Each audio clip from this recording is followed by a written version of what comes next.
लौकिक तथा पारलौकिक भोगों की असारता का निरूपण। भगवान श्री कृष्ण कहते हैं कि प्यारे उद्धव, साधक को चाहिए कि सब तरह से मेरी शरण में रहकर गीता 5 रात्र आदि में मेरे द्वारा उपदिष्ट अपने कर्मों का सावधानी से पालन करे। साथ ही जहां तक उनसे विरोध न हो वहां तक निष्काम भाव से अपने वर्ण, आश्रम और कुल के अनुसार सदाचार का भी अनुष्ठान करे। निष्काम होने का यह उपाय है। स्वधर्मों का पालन करने से शुद्ध हो अपने चित्त में यह विचार करें कि जगत के विषयी प्राणी शब्द, स्पर्श, रूप आदि विषयों को सत्य समझकर उनकी प्राप्ति के लिए जो प्रयत्न करते हैं, उनमें उनका उद्देश्य तो यह होता है कि सुख मिले, परंतु मिलता है दुख। इसके संबंध में ऐसा विचार करना चाहिए कि स्वप्न अवस्था में और मनोरथ करते समय जागृत अवस्था में भी मनुष्य मन ही मन अनेकों प्रकार की विषयों का अनुभव करता है, परंतु उसकी वह सारी कल्पना वस्तु शून्य होने के कारण व्यर्थ है। वैसे ही इंद्रियों के द्वारा होने वाली वेद बुद्धि भी व्यर्थ ही है, क्योंकि यह भी इंद्रिय जन्य और नाना वस्तु विषयक होने के कारण पूर्वतः असत्य ही है। जो पुरुष मेरी शरण में है उसे अंत मूर्ख करने वाले निष्काम अथवा नित्य कर्म ही करने चाहिए और उन कर्मों का बिल्कुल परित्याग कर देना चाहिए जो वही मुख बनाने वाले अथवा सकाम हो। जब आत्मज्ञान की उत्कृष्ट इच्छा जाग उठे तब तो कर्म संबंधी विधि विधान का भी आदर नहीं करना चाहिए। अहिंसा आदि यमों का तो आदर पूर्वक सेवन करना चाहिए, परंतु सोच यानी पवित्रता आदि नियमों का पालन शक्ति के अनुसार और आत्मज्ञान के विरोधी न होने पर ही करना चाहिए। जिज्ञासु पुरुष के लिए यम और नियमों के पालन से भी बढ़कर आवश्यक बात यह है कि वह अपने गुरु की, जो मेरे स्वरूप को जानने वाले और शांत हो, मेरा ही स्वरूप समझकर सेवा करे। शिष्य को अभिमान न करना चाहिए, वह कभी किसी से डाह न करे और किसी का बुरा न सोचे। वह प्रत्येक कार्य में कुशल हो और उसे आलस छू न जाए और उसे कहीं भी ममता न हो और गुरु के चरणों में दृढ़ अनुराग हो। कोई काम हड़बड़ाकर न करे और उसे सावधानी से पूरा करे। सदा परमार्थ के संबंध में ज्ञान प्राप्त करने की इच्छा बनाए रखे और किसी के गुणों में दोष न निकाले और व्यर्थ की बात न करे।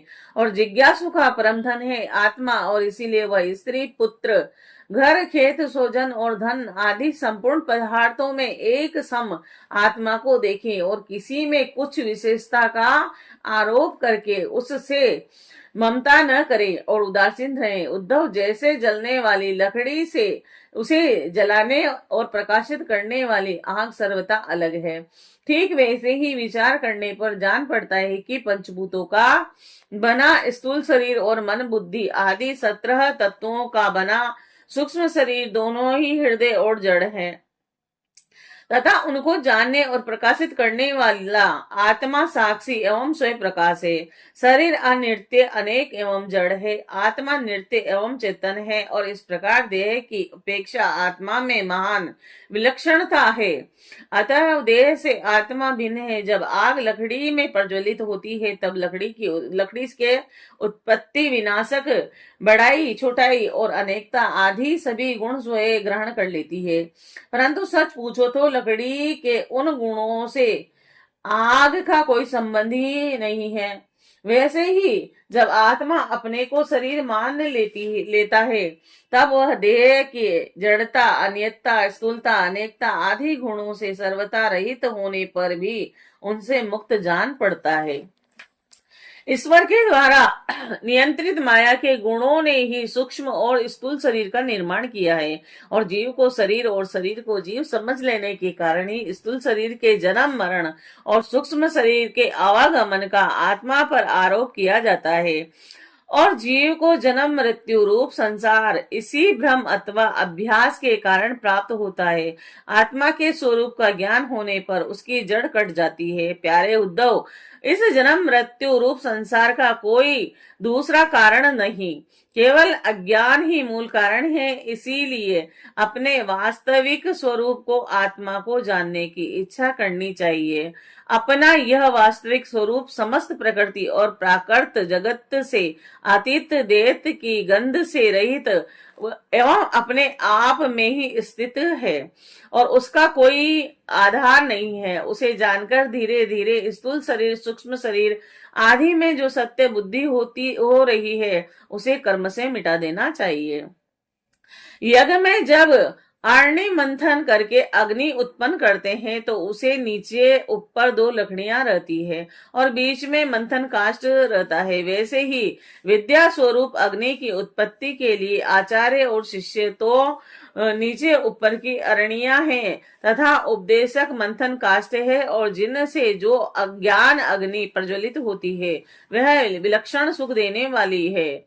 और इस यज्ञ में बुद्धिमान शिष्य सदगुरु के द्वारा जो अत्यंत विशुद्ध ज्ञान प्राप्त करता है, वह गुणों से बनी हुई विषय की माया को भस्म कर देता है। तत्पश्चात वे गुण भी भस्म हो जाते हैं और इनसे ही कि यह संसार बना हुआ है। इस प्रकार उसके भस्म हो जाने पर जब आत्मा के अतिरिक्त और कोई वस्तु शेष न रह जाती, तब वह ज्ञान अग्नि भी ठीक वैसे ही अपने वास्तविक स्वरूप में शांत हो जाती है, जैसे समिधा न रहने पर आग बुझ जाती है।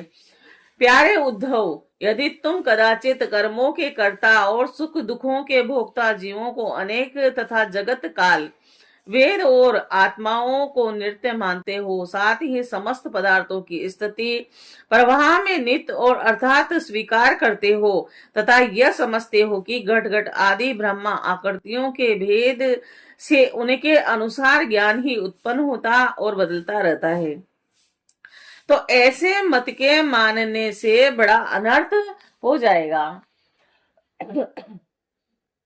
क्योंकि इस प्रकार जगत के कर्ता आत्मा की नित्य सत्ता और जन्म मृत्यु के चक्कर से मुक्ति भी सिद्ध न हो सकेगी।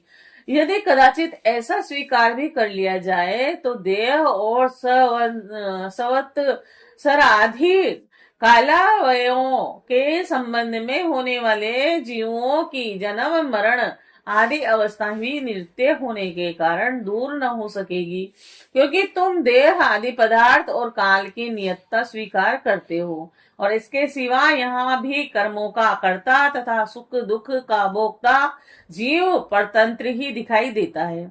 यदि वह स्वतंत्र हो तो दुख का फल क्यों भोगना चाहेगा, और इस प्रकार सुख भोग की समस्या सुलझ जाने पर भी दुख भोग की समस्या तो उलझी ही रहेगी। अतः इस मत के अनुसार जीव को कभी मुक्ति या स्वतंत्रता प्राप्त न हो सकेगी। जब जीव स्वरूप तब परतंत्र है, विवश है, तब तो स्वार्थ या परमार्थ कोई भी उसका सेवन न करेगा, अर्थात वह स्वार्थ और परमार्थ दोनों से ही वंचित रह जाएगा। यदि यह कहा जाए कि जो भली भांति कर्म करना चाहते हैं वे सुखी रहते हैं और जो नहीं जानते कि उन्हें दुख भोगना पड़ता है, तो वह कहना भी ठीक नहीं, क्योंकि ऐसा देखा जाता है कि बड़े बड़े कर्म कुशल विद्वानों को भी कुछ सुख नहीं मिलता और मूढ़ों का भी कभी दुख से पाला नहीं पड़ता। इसीलिए जो लोग अपनी बुद्धि या कर्म से सुख पाने का घमंड रखते हैं, उनका यह अभिमान व्यर्थ है। यदि यह स्वीकार कर लिया जाए कि वह लोग सुख की प्राप्ति और दुख के नाश तथा ठीक ठीक उपाय जानते हैं, तो भी यह भी मानना पड़ेगा कि उन्हें भी ऐसे उपाय का पता नहीं है और जिनसे मृत्यु उनके ऊपर कोई प्रभाव न डाल सके और वे कभी मरे ही नहीं। जब मृत्यु उनके सिर पर नाच रही है, तब ऐसी कौन सी भोग सामग्री या वो कामना है जो उन्हें सुखी कर सके। भला जिस मनुष्य को फांसी पर लटकाने के लिए वध स्थान पर ले जाया जा रहा है, उसे क्या फूल चंदन स्त्री आदि पदार्थ संतुष्ट कर सकते हैं? कदापि नहीं। अतः पूर्वोक्त मत मानने वालों की दृष्टि से न सुख ही सिद्ध होगा और न जीवन का कुछ पुरुषार्थ ही रहेगा।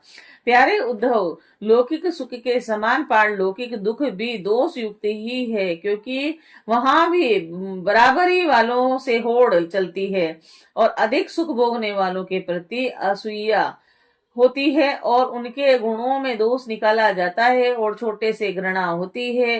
प्रतिदिन पुण्य क्षीण होने के साथ ही वहां के सुख भी सह के निकट पहुंचते रहते हैं और एक दिन नष्ट हो जाते हैं और वहां की कामना पूर्ण होने में भी यजमान ऋतिज और कर्म आदि की त्रुटियों के कारण बड़े बड़े विघ्नों की संभावनाएं रहती है।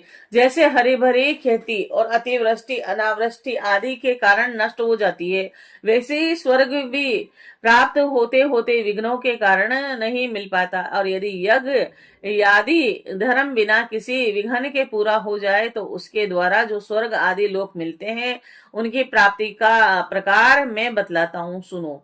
यज्ञ करने वाला पुरुष यज्ञों के द्वारा देवताओं की आराधना करके स्वर्ग में जाता है और वहां अपने पुण्य कर्मों के द्वारा उपार्जित दिव्य भोगों को देवताओं के समान भोगता है और उसे उसके पुण्यों के अनुसार एक चमकीला विमान मिलता है और वह उस पर सवार होकर सुंदर सुर सुंदरियों के साथ विहार करता है और गंधर्व गण उनके गुणों का गान करते हैं और उनके रूप लावण्य को देखकर दूसरों का मन लुभा जाता है और उनका विमान वह वहां जहां ले जाना चाहते हैं वहीं चला जाता है और उनकी घंटियां गनगनाकर दिशाओं को गुंजारित करती है। वह अप्सराओं के साथ नंदनवन आदि देवताओं की विहार स्थली में क्रीड़ाएं करते करते इतना बेसुध हो जाता है कि उसे इस बात का पता ही नहीं चलता कि अब मेरे पुण्य समाप्त हो जाएंगे और मैं यहाँ से ढकेल दिया जाऊंगा।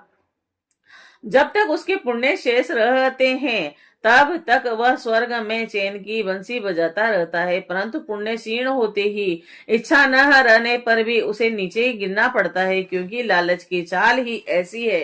यदि कोई मनुष्य दुष्टों की संगति में पड़कर अधर्म परायण हो जाए और अपनी इंद्रियों को वश में होकर मनमाने करने लगे, लोग बस दाने दाने और कृपणता करने लगे, लंपट हो जाए और प्राणियों को सताने लगे और वेद रूप पशुओं को बलि देकर भूत और प्रेतों की उपासना में लग जाए, तब वह पशुओं से भी गया बीता हो जाता है और अवश्य ही वह नरक में जाता है।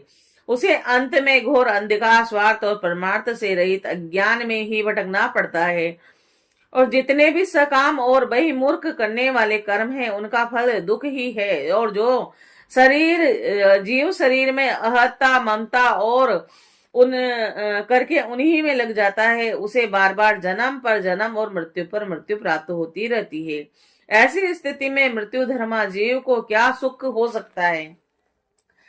सारे लोक और लोकपालों की आयु भी केवल एक कल्पी है और इसीलिए मुझ से भयभीत रहते हैं। औरों की तो बात ही क्या, स्वयं ब्रह्मा भी मुझसे भयभीत रहते हैं, क्योंकि उनकी आयु भी काल से सीमित है और केवल दो पदार्थ हैं, तत्व रज और तम। ये तीनों गुण इंद्रियों को उनके कर्मों से प्रेरित करते हैं और इंद्रियां कर्म करती है। जीव अज्ञान व सत्व रज आदि गुणों और इंद्रियों को अपना स्वरूप मान बैठता है और उनके लिए हुए कर्मों का फल सुख दुख भोगने लगता है और तब तक गुणों की विषमता है, अर्थात शरीर आदि में और मेरेपन का अभिमान है। अभी तक आत्मा के एक तत्व की अनुभूति होती है, वह अनेक जान पड़ता है और जब तक आत्मा की अनेकता है तब तक तो उन्हें काल अथवा कर्म किसी के अधीन रहना ही पड़ेगा और जब तक परतंत्रता है तब तक ईश्वर से भय ही बना रहता है। जो मैं और मेरेपन से के भाव से ग्रस्त रहकर आत्मा की अनेकता परतंत्रता आदि मानते हैं और वैराग्य न ग्रहण करके बहिमुख करने वाले कर्मों का ही सेवन करते रहते हैं, उन्हें शोक और मोह की प्राप्ति होती है। प्यारे उद्धव, जब माया के गुणों में शोभ होता है तब मुझ आत्मा को ही काल जीव वेद लोक स्वभाव और धर्म आदि अनेक नामों से निरूपण करने लगते हैं। यह सब मायामय है, वास्तविक सत्य में आत्मा ही हूँ। उद्धव जी ने पूछा, भगवान यह जीव देह आदि रूप गुणों में ही रहता है, फिर देह में होने वाले कर्मों या सुख दुख आदि रूप फलों में क्यों नहीं बनता, अथवा यह आत्मा गुणों में निर्लिप्त है देह आदि के संपर्क से सर्वथा रहित है, फिर इसे बंधन की प्राप्ति कैसे होती है? बद्ध अथवा मुक्त पुरुष कैसा बर्ताव करता है, वह कैसे विहार करता है, वह किन किन लक्षणों से पहचाना जाता है, और कैसे भोजन करता है, और मल त्याग आदि कैसे करता है, कैसे सोता है, कैसे बैठता है, कैसे चलता है। अच्युते प्रश्न का मर्म जानने वालों में आप श्रेष्ठ हैं, इसीलिए आप मेरे इस प्रश्न का उत्तर दीजिए। एक ही आत्मा अनादि गुणों के सत्संग से नृत्यबद्ध भी मालूम पड़ता है कि असंग होने के कारण नृत्य मुक्त भी इस बात को लेकर मुझे भ्रम हो रहा है।